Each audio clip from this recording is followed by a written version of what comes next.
Ngayong gabi mga kapuso ay pakatunghayan natin ang mga kaluluwa ng mga namatay sa vehicular accident at iba pang trahedya sa kalsada. Nagpaparamdam pa rin daw sa tambakan sa Marikina ng mga naaksidenteng sasakyan.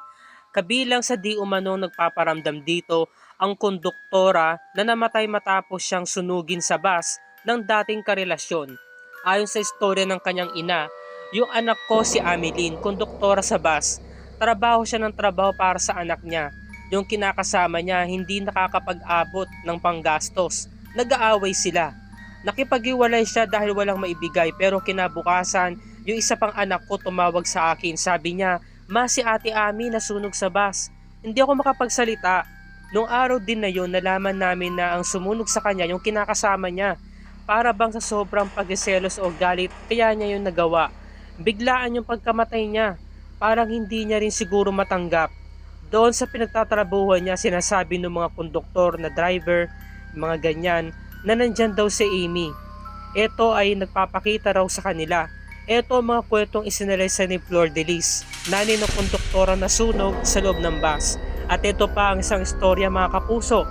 May coaching na aksidente noon sa Ortigas Libis flyover. Noong dumating dito yung sasakyan, grabe ang itsura, parang pinitpit na lata. Pagkatapos ng investigasyon, turn over na ito sa impounding area. May 3 raw na namatay. Yung isa parang sumama yung kaluluwa niya rito. Yung buhok niya, nararamdaman ko rin na parang sumaside sa balat ko sa likod. Pag nasa tower kami, minsan may kita mo may nakaupo lang sa sasakyan na yan. Ang pinaka nakakatakot para sa amin kapag may dinadalang durog yung bumper.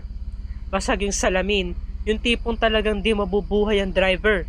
Pag may dinadala sa amin ganoon, alam na namin agad, may magpaparamdam na naman. Kapag naman nakaupo ka at nakatambay, minsan may mga ngalabit o di kaya hihipan yung tenga mo nang wala naman tao.